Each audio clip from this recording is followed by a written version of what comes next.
미안해. 하지만 이제 확실히 봄이 왔습니다. 봄비도 내렸어요. 저도 사람들에게 봄을 알리기 위해서 화분을 교회 밖에다가 내놓는 거예요. 지난번 봄비 올 때는 교회 다 들어다가 내놓고 봄비 맞춘다고 좀 고생을 했습니다. 그런데 기분은 좋더라고요. 화분들은 얼마나 좋을까요? 봄비를 맞으니까. 화분이 언제 가장 행복할까? 생각해보니까 지금인 것 같아요. 봄비 맞을 때. 이제 막 파릇파릇 싹이 올라오고 있죠? 얼마나 행복할까요? 그럼 새는 언제 행복하죠? 당연하죠. 하늘을 날 때, 푸른 창공을 마음껏 날아다닐 때 가장 행복합니다. 그럼 물고기는 언제 행복합니까? 당연하죠. 물속을 자유롭게 헤엄쳐 다닐 때 행복합니다. 그런데 내가 무조건 헤엄쳐 다닐 수 있다고 해서 행복할까? 그건 또 아닌 것 같아요. 작년에 제2롯데가 오픈될 때 어떤 모임에서 초대해서 갔어요. 그 지하에 가니까 큰 수족관이 있어요. 또 한 번 가보고 싶어요. 너무 비싸서 좀 못 가겠지만 굉장히 커요, 수족관이. 거기서 태어나서 처음 보는 물고기들도 많이 봤어요. 큰 수족관에 그냥 뭐 요만한 게 아니에요. 빌딩 전체 지하가 막 수족관이니까 정신없이 막 다닙니다. 큰 뭐 돌고래 같은 것도 막 다니고 상어도 있고요. 그런데 가만히 보니까 곳곳에 어떤 물고기들이 똑바로 가는 게 아니라 갸우뚱 기울어서 막 헤엄쳐 가는 거예요. 기울어서. 당연히 하얀 배가 보입니다. 여러분, 물고기가 배가 보이는 건 뭐예요? 죽어간다는 거예요. 물고기가 배가 사람들 눈에 위로 올라온다? 이거 죽어가는 거예요. 근데 그 물고기들이 반쯤 뭐 이렇게 누운 채로 막 헤엄쳐 다녀요. 헤엄쳐 다니는 것 같죠? 그러나 실은 그 물고기들은 지금 죽어가는 거예요.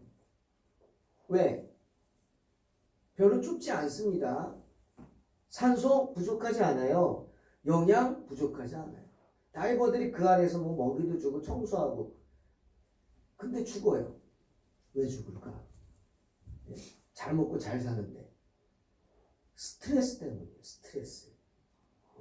비록 물고기가 모든 것을 이 물고기를 위해 그 수족관에 갖추고 있지만 제가 보기에도 전혀 행복해 보이지 않았어요. 몸은 피둥피둥 살이 오릅니다. 그러나 죽어가고 있어요. 오늘 우리의 모습 같지 않나? 그런 생각이 됐어요. 오늘날 정말 풍요롭긴 합니다. 풍요롭죠. 아까 뉴스를 들으니까 이제 5G 시대가 됐대요. 그래서 핸드폰 요금이 이제 나오는 것이 150만 원이 될 거예요. 핸드폰이 5G 핸드폰이 150만 원. 통신 요금은 낮아지고 있어요. 정부에서 개입을 하죠. 좋은 거예요. 근데 핸드폰이 150. 걱정이라 그래요. 근데 저는 걱정이 아닌 것 같아요. 그 사람들이. 그 사람들 안 팔릴까봐 걱정 안 해요. 150만이라도 살까 안 살까요? 삽니다. 사요. 빚을 져서라도 사는 거예요. 카드 빚을 져서라도 비싸도 사는 겁니다. 그게 지금의 모습이에요. 풍요롭다고요.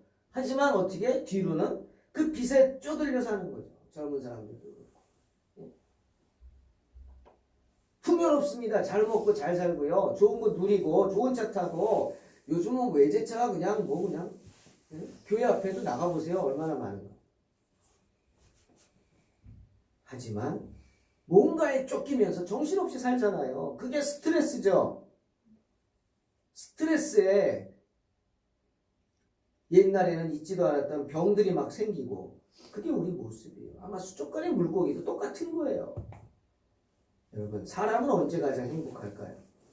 오래전에 이런 광고 카피가 있었어요. 기억하시죠? 열심히 일한 당신 뭐예요? 떠나라. 여행 가라 이거예요. 열심히 일한 당신 이제 할 만큼 했으니까 떠나라. 좀 쉬어라 이거죠. 그 광고 보면서 다들 설레었어요. 그래. 나도 어딘가 좀 뭐 야자수도 있고 뭐 하얀 모래사장에 파란 물에 막 그런 장면 떠올리면서 야 좀 휴가도 가고 놀고 싶다. 그런 생각. 뭔 생각해요? 자유. 자유. 자유롭게 좀 이 세상을 활보하고. 얼마 전에 어떤 분이 이렇게 메일 받는 게 거기 보니까 저 북유럽, 스웨덴, 또 덴마크, 아이슬란드 이런 북유럽 여행 패키지 막 소개하더라고. 어떤 모임에서 간다고. 오라고. 근데 얼마예요? 한 20일 가는데 그 우리가 모르는 세계죠. 빙하의 세계 뭐 이런 거. 뭐 빙하가 녹은 물, 그림 같은 물, 뭐 이런 세계.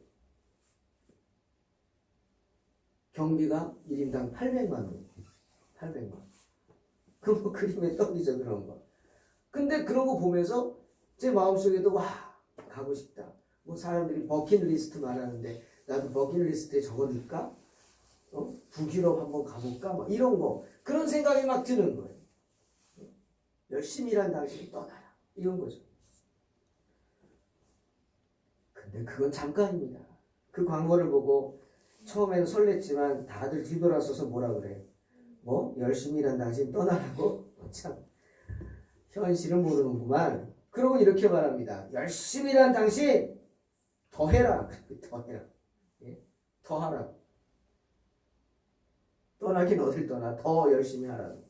그게 지금의 모습이에요. 지금 우리가 사는 세상. 더 많은 것을 누리기 위해서 내가 더 많은 것을 포기해야 돼. 뭘? 자유를 포기해야 돼. 자유를 포기했다는 건 뭐예요? 노예가 된다는 거예요. 노예. 뭐의 노예가 되죠? 각자 어떤 노예가 되는 거죠. 가장 큰 건 물론 돈의 노예가 되겠죠. 카드값의 노예가 되고 은행 빚의 노예가 되고 더 누리기 위해서 그렇게 되는 세상이라. 저는 감옥은 가보지 않았지만 감옥 다녀온 분들 얘기 들어보면 제일 힘든 게 뭐 영화에도 나오잖아요. 독방에 갇히는 겁니다. 독방. 독방. 한 평 정도 되는 독방에 갇힌 겁니다. 왜 그게 힘드느냐? 혼자 있으니까 편하지 않냐? 뭐 가보라 그럽니다.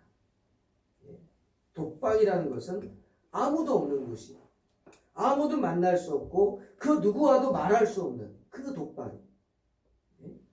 본인의 의사와는 상관없이 물론 죄를 졌겠지만 갇혀버리는 거예요. 고통스러운 거예요. 왜? 자유를 억압당하니까. 자유가 없잖아요. 숨 쉬는 자유만 있는 거예요. 그게 힘든 거예요. 주님은 그걸 아십니다. 그래서 사람들이 그토록 자유를 갈망하는 거예요. 자유를 얻고 싶다. 어디서 내가 자유를 얻느냐? 뭐 먹는 거, 쓰는 거, 누리는 게 풍부하다고 해서 자유를 얻느냐? 편하긴 하겠죠. 편하긴 하지만 아니 그 좋은 수족관의 물고기들이 스트레스로 죽어간답니다. 어떤 스트레스겠어요? 자유죠. 진정한 자유 갈망합니다. 물고기들도. 때문에 주님 요한복음 8장 32절에서 말씀하셨어요.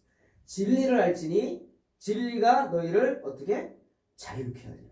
진리가 자유케 하는 거예요. 우리를 진정으로 자유케 하는 것은 뭐냐? 진리. 정확히 말하면 진리를 아는 것이. 그 진리가 뭐냐? 그 진리가 뭘까요? 요한복음 18장 보니까 본디오 빌라도가 정말 그 진리가 뭔지 궁금했어요. 예수라는 사람? 도대체 누구지? 왜 이 난리지? 유대 지도자들이라는 사람들이 때로 몰려와가지고 저 사람은 행악자라고. 그러니까 십자가에 매달라고. 아니 도대체 무슨 죄를 졌느냐? 빌라도가 계속 묻습니다. 예수라는 사람이 무슨 죄를 졌길래 행악자라고 하고 십자가에 매달라고. 십자가는 아무나 못 매달잖아요. 진짜 중죄인만 매달은 끔찍한 처형인데 왜? 무슨 죄를 졌냐? 뭐 사람들이 그럽니다. 이단의 괴수라고. 사기꾼이라고 막. 그런데 빌라도가 알아본 바에 의하면 아니란 말이에요. 왜 아니냐? 첫째, 예수라는 사람은 자기 이익을 취하지 않았습니다. 안진뱅이를 고쳐주는 놀라운 일을 행하고 소경의 눈을 뜨게 해주는 기적도 행하고 귀신도 내어 쫓아졌어요. 하지만 그 그 사람들에게 어떤 대가도 바라지 않았습니다. 그게 어떻게 사기입니까? 도리어 자신의 것을 나누어 줬어요. 있는 것을. 그런 치유를 하면서 특별한 행위도 하지 않습니다. 책 잡을 게 없어요. 예? 뭐 이상한 짓을 하지 않았단 말이에요. 사람들이 하듯이. 그냥 말씀만 합니다. 말씀으로 나으라 선포하니까 낫습니다. 말씀으로 자유하라 자유케 됩니다. 귀신이 쫓겨갑니다. 예? 말씀 한마디 하니까 안진뱅이가 일어나고 소경이 눈을 뜨고 귀신이 쫓겨나는 거예요. 기가 막히죠. 그런데 그렇게 아픈 사람, 병든 사람 고쳐주는데 왜 사기꾼이고 왜 행악자란 말이냐? 아니라는 거예요. 근데 이 사람들이 왜 그럴까? 도대체 누굴까? 궁금합니다. 그래서 빌라도가 요한복음 18장에서 예수님을 보자마자 첫 마디가 뭐냐? Who are you? 너 누구냐는 거예요. 내가 누구냐? 내가 누구냐 도대체? 네가 왕이냐? 뭐 이러면서 묻는 거예요. 그때 주님이 빌라도에게 이렇게 대답합니다. 나는 진리를 증거하기 위하여 세상에 온 사람이다. 나는 진리를 증거하기 위해 세상에 온 사람이다. 그리고 또 이 말씀하십니다. 진리에 속한 자는 내 소리를 듣는다. 그 말은 뭐예요? 내가 진리라는 거예요. 그리고 나를 믿는 자마다 진리를 알게 된다는 거예요. 그러자 빌라도가 무슨 말인지 이해를 못하고 다시 묻습니다. 진리? 진리가 무엇이냐? 그리고 나가버립니다. 그리고 유대인들에게 가서 저 사람 죄 없다. 난 도저히 모르겠다. 발견한 거 없다. 십자가에 달 이유 없다. 라고 선포합니다. 그런데요. 빌라도의 질문이 잘못됐어요. 그래서 이 질문과 답이 이어지지 못한 거예요. 왜? 진리가 무엇이냐? 묻지 말고 이렇게 물었어야 돼요. 주님이 나는 진리를 증거하기 위해 세상에 온 사람이라 말씀하셨잖아요. 그럼 뭐라고 물어야 돼요? 진리가 무엇이냐가 아니라 진리라는 걸 전하는 당신이 누구냐 그래요. 처음에 그랬잖아요. Who are you? 내가 누구냐?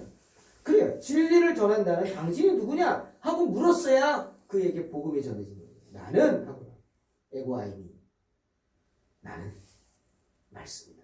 나는 생명의 떡이다. 나는 길이다. 나는 진리요. 나는 생명이다. 라고 말이 이어지는 질문이 잘못됐죠. 이 시간 저도 여러분에게 묻습니다. 진리가 무엇입니까? 아니, 진리를 전하는 주님이 누구라고 생각하십니까? 그게 참 자유의 답입니다. 진리를 전하는 그분은 바로 하나님의 독생자 예수 그리스도십니다. 그 진리가 바로 주님이란 말입니다. 시간과 공간을 초월하는 주님의 말씀이죠. 때문에 주님의 말씀을 믿으면 2000년 전에 일어났던 그 놀라운 기적들이 오늘 이 자리에서도 이루어질 줄로 믿습니다. 안진뱅이가 일어납니다. 소경이 눈을 뜹니다. 귀신이 쫓겨납니다. 온갖 잡병들이 예수의 이름으로 고쳐질 줄로 믿습니다. 주님의 그 말씀으로 인해서 죄에 눌린 영혼들이 자유케 돼요. 주의 말씀을 믿음으로 진리가 우리를 자유케 하는 놀라운 기적을 체험하게 되는 것입니다. 그 주님이 말씀하셨어요. 고린도전서 12장 31절 너희는 더욱 큰 은사를 사모하라. 내가 또한 제일 좋은 길을 너희에게 보이리라. 무슨 말입니까? 사람마다 하나님께서 각자에게 은사를 주셨다는 거예요. 그 주신 은사를 발견해야 합니다. 내가 나에게 주신 은사가 뭘까? 왜 그러잖아요. 애들이 장난하면서 생일 축하합니다 노래하면서 생일 축하합니다가 아니라 왜 태어났니 막 그러잖아요. 왜 태어났냐? 장난이지만 그 심각한 잘못이죠. 왜 태어났냐니? 그걸 네가 왜 묻냐? 하나님이 태어나게 하셨는데. 하지만 나에게 물어봐야 돼요. 왜 태어났지 내가? 한 번쯤 물어보세요. 자신에게. 후회만 내가 누구지? 물어보세요. 그리고 답을 얻으세요. 분명히 답이 있습니다. 하나님이 우리를 이곳에 보내신 이유가 있단 말이에요. 하나님 우리를 이 땅에 보내시고 또 우리 동탄 소망교회를 이곳 방교리로 보내신 이유가 있는 거죠. 그 이유를 찾는 거예요. 어떻게? 나에게 주신 은사가 있단 말이에요. 나로 하여금 이 세상을 살아갈 수 있는, 이 험한 세상에서 어떻게든 버티고 살아갈 수 있는 능력을 주신 게 있단 말이에요.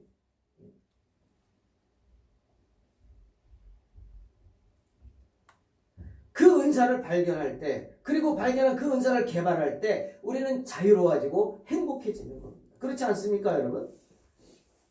사람이 언제 제일 행복해요? 내가 제일 잘하는 일을 할 때 행복한 겁니다. 할렐루야? 네? 언제 행복해요? 내가 제일 하고 싶은 일을 할 때 행복한 거예요. 억지로 하는 거는 스트레스입니다. 스트레스. 갈림길에서 듣는 시골 수업이라는 책이 있습니다. 거기 이런 글이 있어요. 읽어볼게요. 제가 농사에서 제일 좋아하는 게 낫질이에요. 풀을 베고 있으면 풀 베는 소리하며 흐르는 땀, 손에 전해져 오는 감각, 왠지 좋아요. 한 30분 지나면 명상 상태에 빠져들어가요. 그때가 참 좋아요. 그렇게 몰입하는 상황이 사람마다 조금씩은 다른 것 같아요. 어떤 사람은 호미질할 때 좋다고 하고 어떤 사람은 아궁이에 불을 쳐다볼 때 아주 편안하다고 해요. 그때 내 몸이 해방이 되죠. 여러분 정말 와닿는 말씀이에요. 이게 뭐예요? 사람은 자신이 제일 좋아하고 제일 잘하는 것을 할 때 행복하다는 소리입니다. 하기 싫은 거 억지로 하는 것만큼 싫고 힘든 거 없습니다.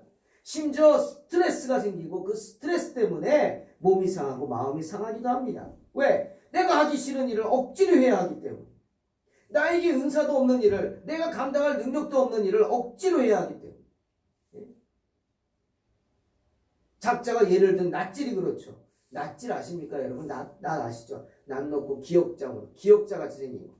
정말 위험한 겁니다. 전 누구보다 잘 알아요. 제 왼손 엄지손가락 위에 이렇게 잘려가지고 꼬맨 자국이 있어요. 이게 뭐냐? 제가 초등학교 3학년 때, 국민학교 3학년 때 낫으로 벤 거예요. 군인인 아버지 따라서 아주 시골에 살았을 때 팽이를 만드는데 팽이채를 만든다고 쌀이나무 갖다가 이제 깎는 거예요.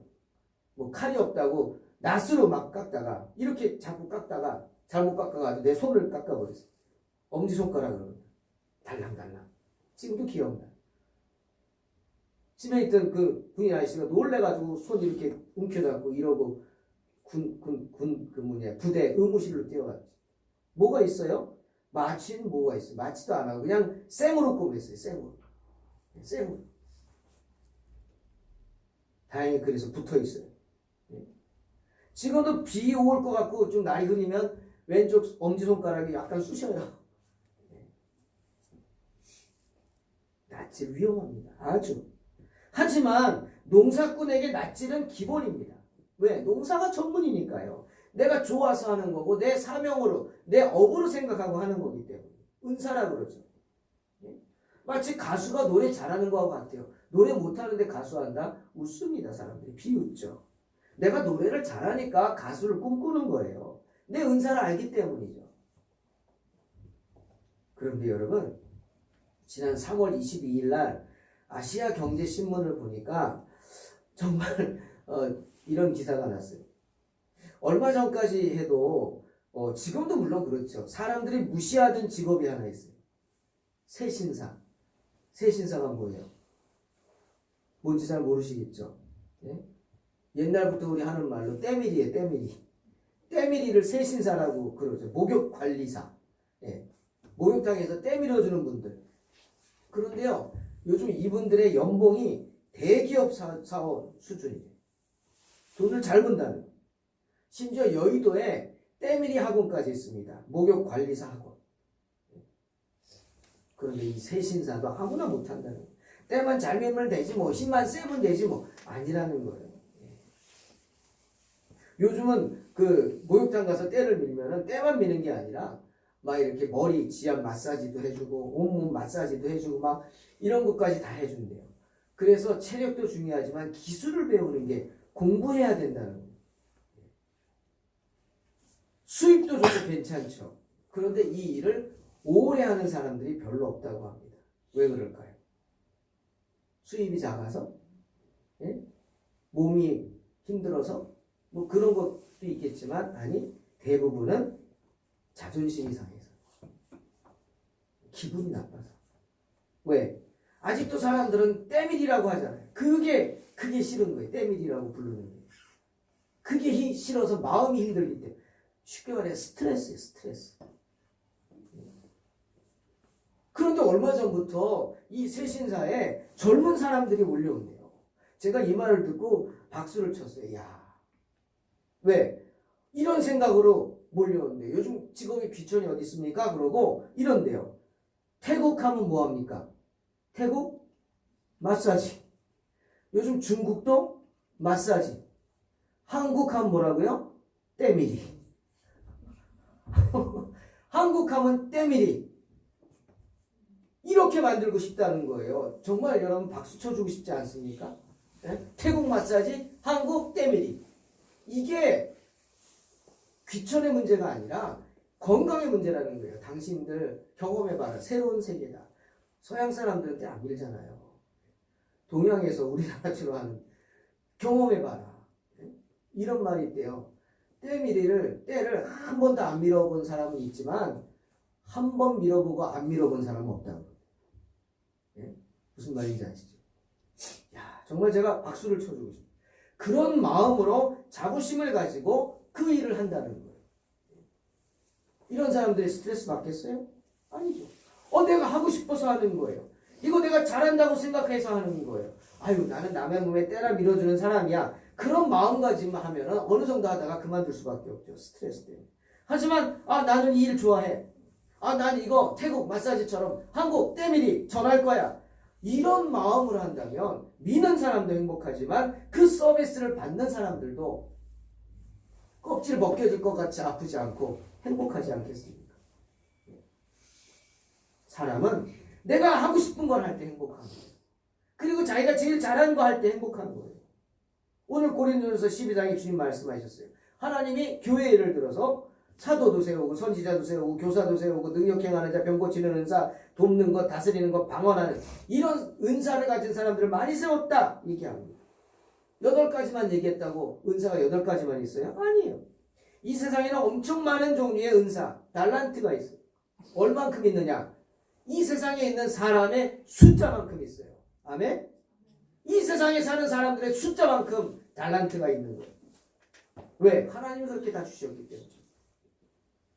달란트라는 것은 구약시대 유대나라에서 무게 재는 단위입니다.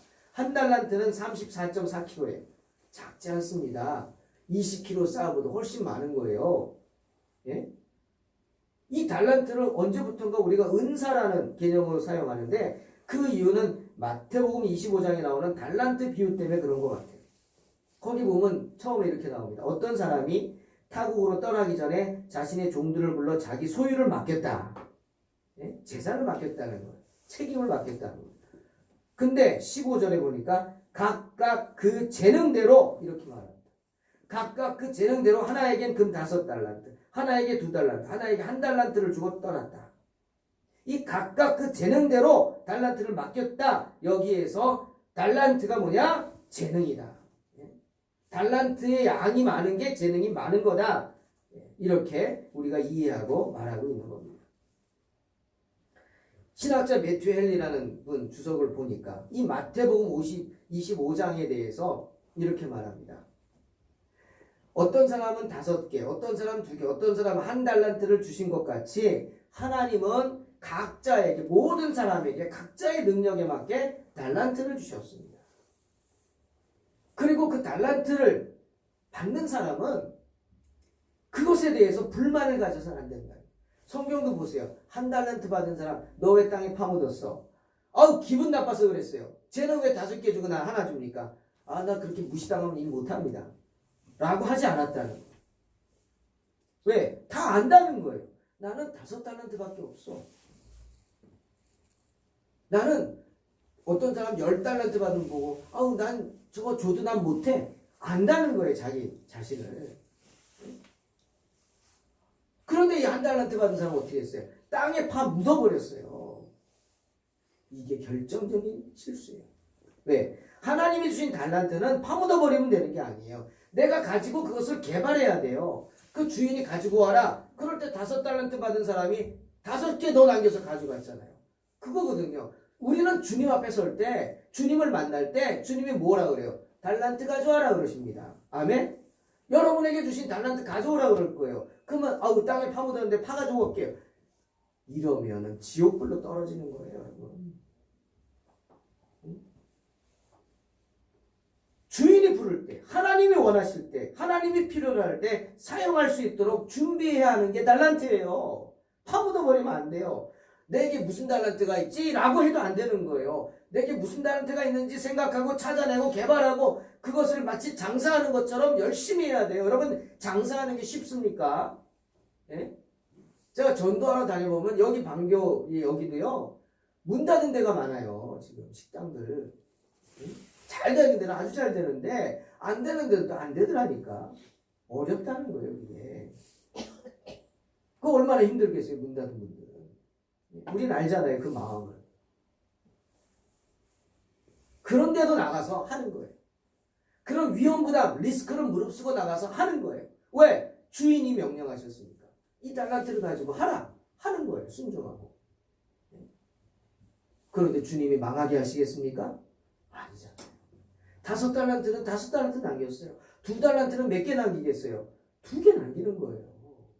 그만한 능력을 주셨기 때문에 그냥 순종해서 하면 그대로 될 줄로 믿습니다. 베드로전서 4장 10절에 그랬잖아요. 각각 은사를 받은 대로 하라 그랬어요. 각각 은혜를, 하나님의 은혜를 받은 대로 하라 그랬어요. 그렇게 봉사하고 섬기라고.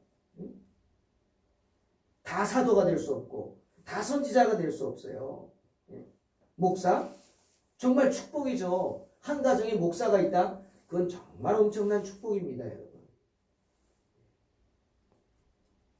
아무나 목사할 수 있는 게 아니에요. 하나님이 택하시고.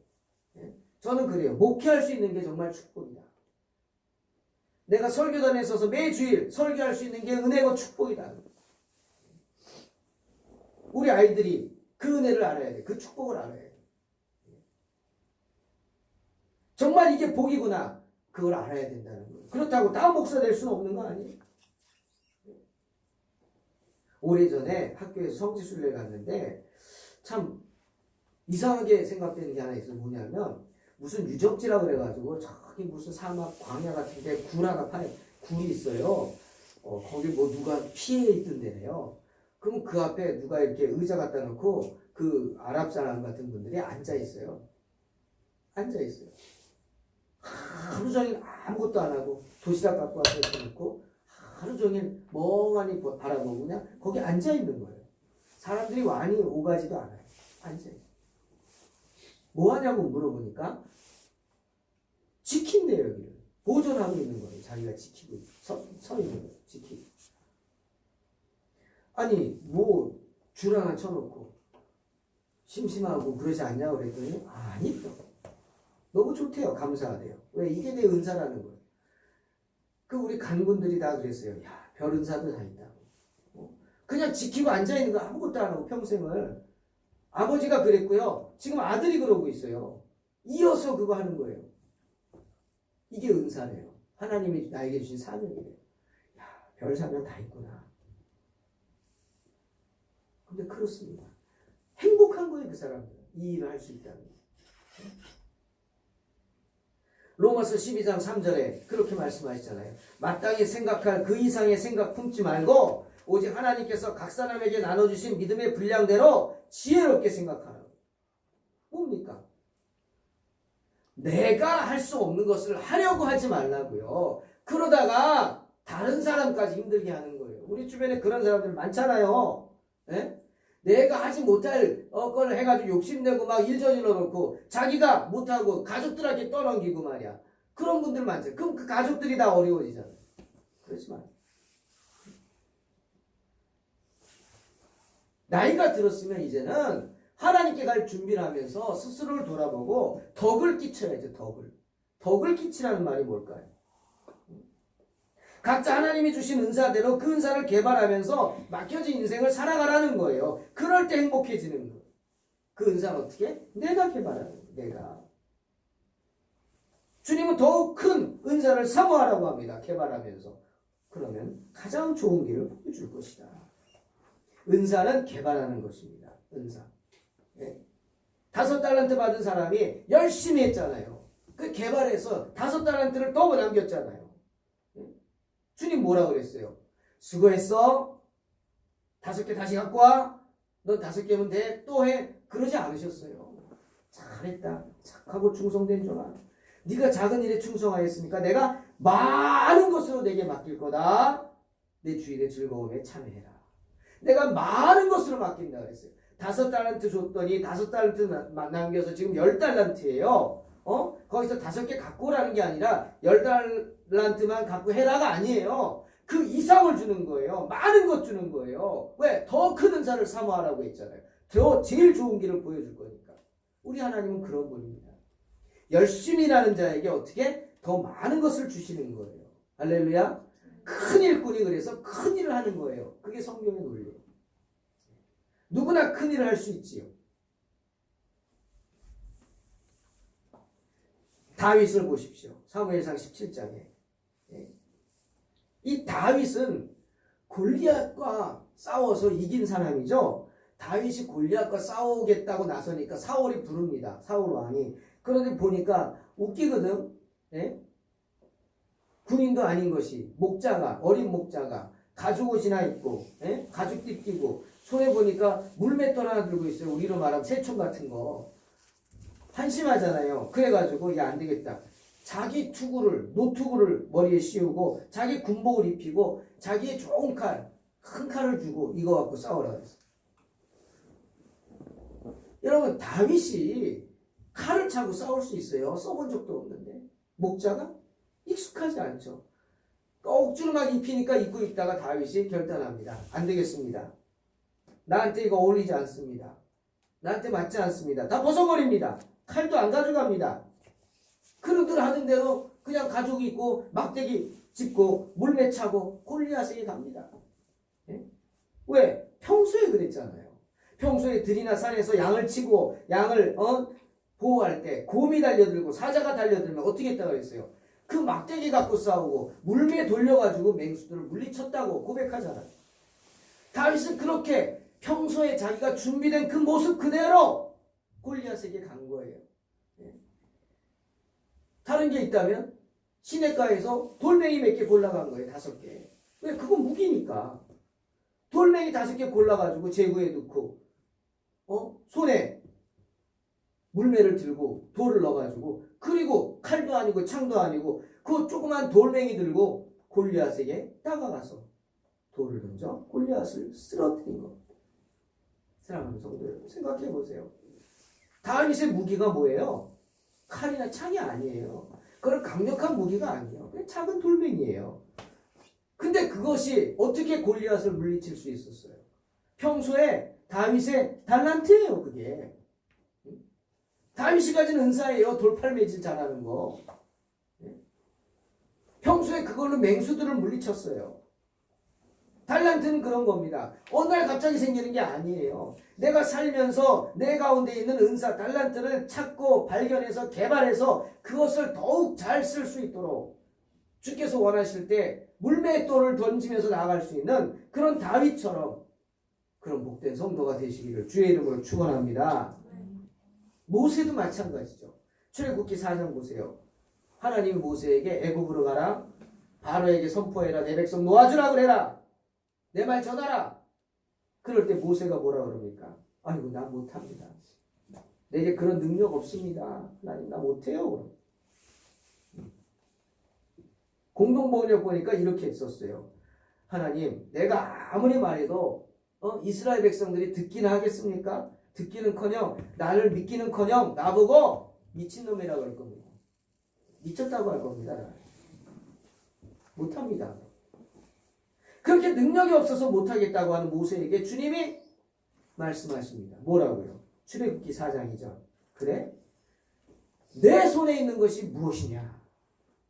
물으십니다. 내 손에 있는 게 뭐냐?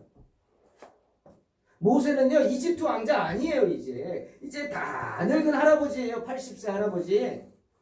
예? 목자예요. 그것도 자기 양이 아니라 40년 동안 장인 이드로의 양을 치던 목자예요. 예? 죄송합니다. 처가살이한 사람이에요. 40년을 장인의 눈치 보고 장인의 양이나 치면서 그렇게 살았던 사람이에요. 그러니 뭐가 있겠어요. 왕자에 있던 그 늠름함 없죠. 그의 손에 쥐고 있는 거 뭐가 있어요? 칼이요? 창이요? 아니요. 막대기 하나 있어요. 막대기. 지팡이. 목자들이 쓰는 지팡이. 무슨 나무인지도 모르는 지팡이. 얼마나 오래된지도 모르는 지팡이. 하지만 다른 게 있다면 그 지팡이는 모세가 40년을 붙잡고 살아가던 지팡이라는 거예요.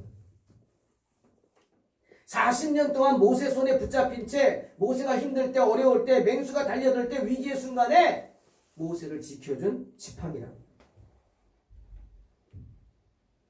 물론 능력이 없을 수 있어요. 예? 하지만 능력이 없는 거 아니에요.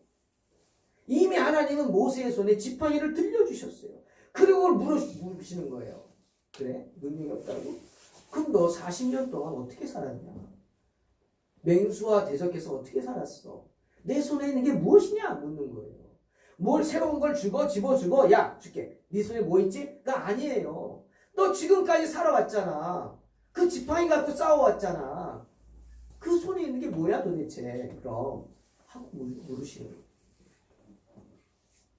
사랑하는 성도 여러분, 모세는 자기도 모르게 40년 동안 자기 은사를 개발시킨 거예요. 많은 양의 무리를 책임지고 돌보는 목자로서 훈련됐고요. 그 한 마리 양을 지키기 위해 자기 몸을 아끼지 않는 지팡이로 맹수와 싸우는 그런 훈련이 되어 있던 거예요. 출애굽기 4장 17절 때문에 주님이 분명히 말씀하세요. 너는 이 지팡이를 손에 잡고 이것으로 이적을 행할지니라 선포하십니다. 그 말씀에 모세가 변화됩니다. 못한다고 하든 능력 없다고 하든 모세가 출애굽기 4장 20절 보니까 순종해서 가족들을 나귀에 태우고 애굽으로 갈 때 성경은 분명히 말씀하세요. 모세가 하나님의 지팡이를 손에 잡았더라. 애굽의 10가지 재앙을 일으킬 때도 모세의 손에 뭐가 있었어요? 지팡이. 홍해 바다를 가를 때에도 모세가 뭘 썼어요? 지팡이. 지팡이로 가르쳤어요. 광야의 반석에서 물이 샘솟게 할 때도 모세의 손에 뭐가 있었어요? 하나님의 지팡이가 있었어요. 사랑하는 성도 여러분, 모세의 손에 들려진 지팡이 어느 날 갑자기 하늘에서 뚝 떨어진 게 아니죠. 다윗의 손에 있던 물매 그것도 어느 날 갑자기 하늘에서 뚝 떨어진 거 아니에요. 모세가 40년간 사용하던 거고 다윗이 그 어린 시절 평생을 붙잡고 있던 것입니다. 은사는 그런 겁니다. 갑자기 생기는 것보다 하나님이 이미 나에게 주신 것을 내가 발견하고 내가 찾고 그 달란트를 찾아서 개발시키는 거예요. 그 달란트를 개발시키기 위해 열심히 하는 거예요. 내 재능을 개발하기 위해서. 시간 아깝지 않습니다. 1년, 2년, 아유, 평생에 비하면 그거 아니에요. 어떤 화가는 은퇴하고 나서 그림 그리기 시작했어요. 그때 자기 재능을 발견하는 거예요. 그분은 70이 넘어가지고 자기 재능을 발견해서 지금 90이 다 됐는데 유명한 화가로 아주 그냥 쓰임받고 있잖아요. 시간이 중요하냐? 개발해서 쓰임받는 게 중요합니다. 다윗은 날마다 던지는 연습을 한 거예요. 물매가지고 날마다 심심하잖아요. 저기다 돌 세워놓고 저 나무를 향해서 물맷돌 던져서 맞히는 연습을 하는 거예요. 그렇게 훈련을 시키는 거예요, 하나님. 모세는 뭐 했을까요? 그 지팡이 들고 맨날 돌리는 연습했겠죠. 심심하니까. 훈련한 거예요. 사랑하는 성도 여러분, 어떤 사람이 행복하다고요? 자기가 하고 싶은 일 하는 사람. 특히 어떤 사람? 내가 잘하는 거 하는 사람이 행복한 거예요. 그러기 위해서 어떻게 해야 돼요? 나에게 있는 은사를 찾아내야 돼요. 나에게 어떤 은사가 있지? 생각해 보시기 바랍니다. 내가 뭘 잘하지? 네? 이걸 우리는 사명이라고 생각해요. 사명. 경찰, 군인, 특히 소방관, 119 구조요원들 얼마나 그 진짜 하기 힘든 일입니까? 네? 술주정뱅이한테 맞아가지고 죽기도 하잖아요. 기가 막히죠. 네? 목회도 마찬가지. 그거 어떻게 할 수 있어요? 자기가 이거 사명이라고 생각하니까 하는 거예요. 내 사명이다. 내 은사다. 이렇게 섬기는 게. 그 불 속에도 뛰어들고 물 속에도 뛰어들고 막. 사람은요. 자신이 제일 잘